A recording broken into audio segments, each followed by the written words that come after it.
Welcome back to the Italian Intro Wine Flight number 3.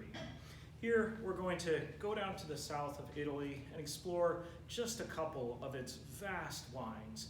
And again, in a further lecture we'll take on more, and then we're going to go back up north to show you a very expressive and unique style of Italian wine. As always, the third flight is typically the shortest, so thank you for tuning in and making it this far.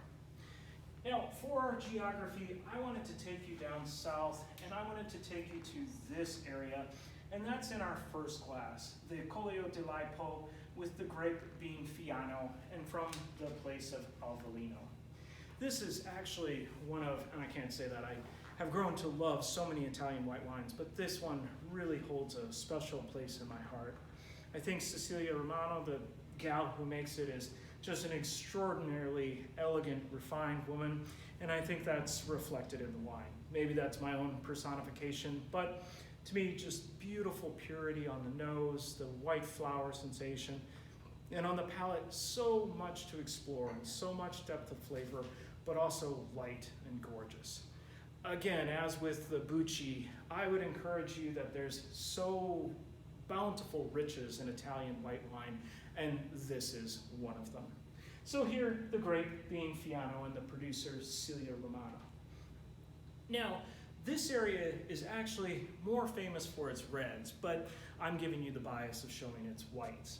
The red here is actually what many Italian producers, particularly in this region, would love for you to think of as one of, if not the big A of Italian white wine, meaning that they'd love for you to associate it with Barolo and Brunello.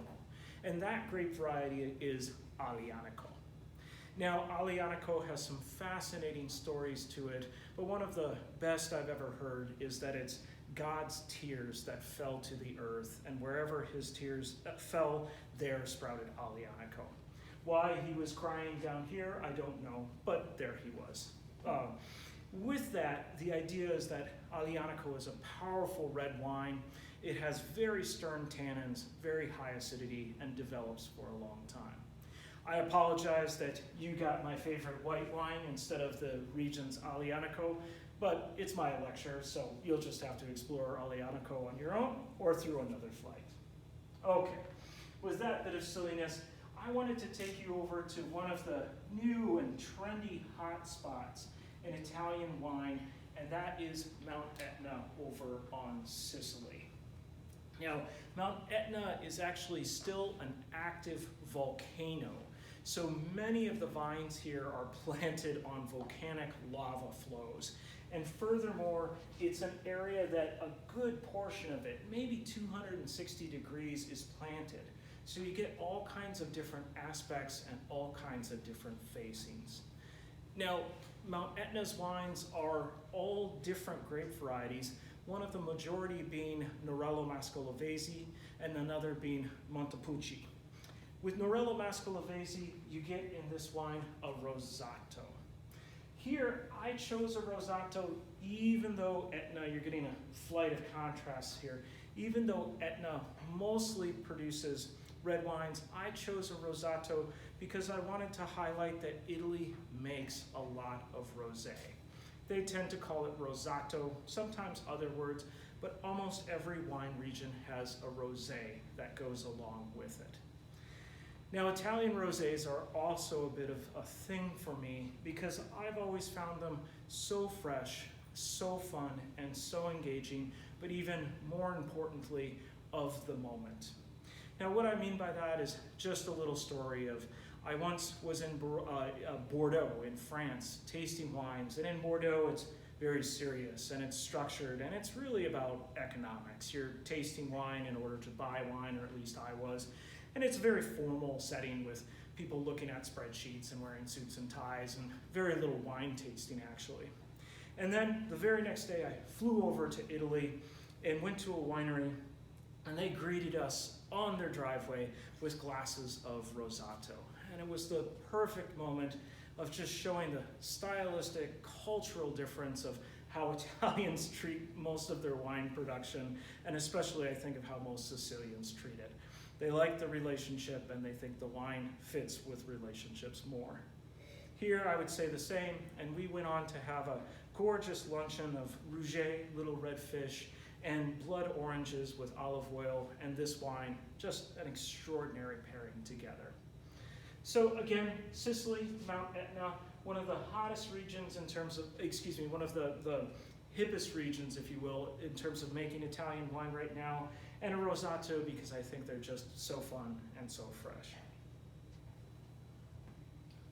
Now with that, we're going to turn to our final wine of the flight. And our final wine is going to take us back up north and is going to give us an introduction to a wine that many Americans know, and again could be thought of as another big A of Italian wine production. That region and that wine is actually back up here, and it's in the area of the Veneto as the larger area, and the wine itself is Amarone. Now there's a lot to talk about here, and the Veneto is an interesting, great area to drink both red and white wines. Now Amarone is not the region, and it's also not a proprietary name. Amarone is unusual because outside of Champagne, it's one of the very, very few regions of the world where you get a process described on the label as opposed to a place or a proprietary name or a grape. So with Amarone, what you have is the process, and the process is particular. You do see it in other areas in Italy, but particular for dry wine production. In Amarone, what they do is they actually pick the grapes, and they're the blend of the regional varieties, usually based on Coravina with 3 other major ones. And then once they pick them, they'll actually lay them out on straw mats. And when they lay them out, those grapes will start to dry. The idea is that they're going to dry the grapes, and eventually they start to dehydrate, and they dehydrate down, losing a lot of water. Well, why do this? And the reason is that as you lose water, you're typically not losing other compounds within those grapes. So everything that gives those grapes flavor is actually concentrating and getting stronger. Thus, when you go and make wine from it, you end up with really powerful wine almost in every way. Explosive aromatics, really rich body, and of course, really high alcohol.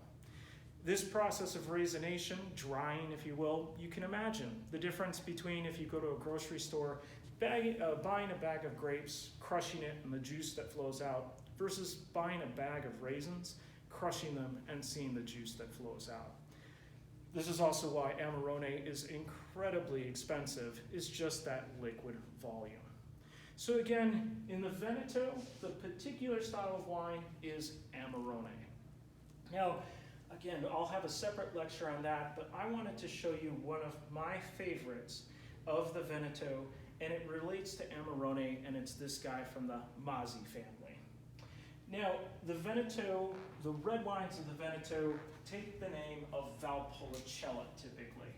So Veneto being less geographic specific and Valpolicella being more geographically specific. Many Italians would say, and many American wine commentators would say, Amarone is the top wine of Valpolicella.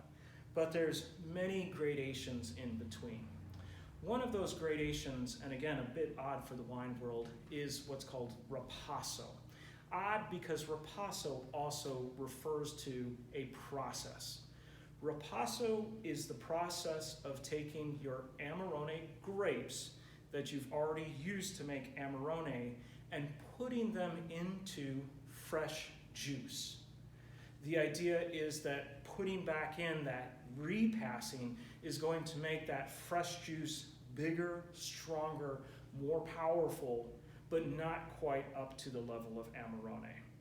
So many people would say if Amarone is the top wine, then Ripasso is the baby brother wine of Amarone.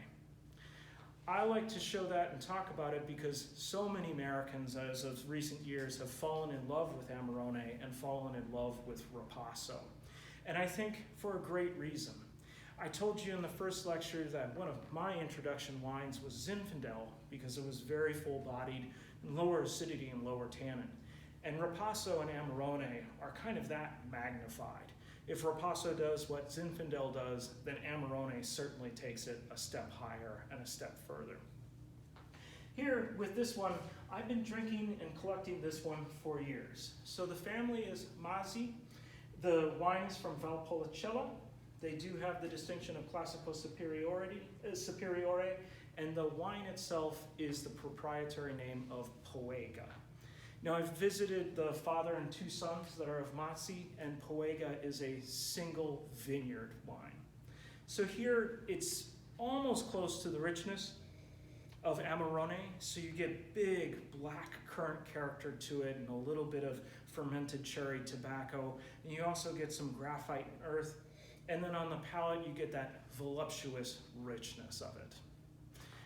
Okay, well, all of that is the main center of red wine production in the Veneto. There's a lot more going on there, including white wines. So I know this was very short, this final flight, but I'm going to leave you with the idea that all of these wines, as a recap, are available online. And just use the code ITALY to get 20% off, and you can plug them all in. And I hope you'll join us for further lectures in exploring all of these different geographies more in depth. Thank you.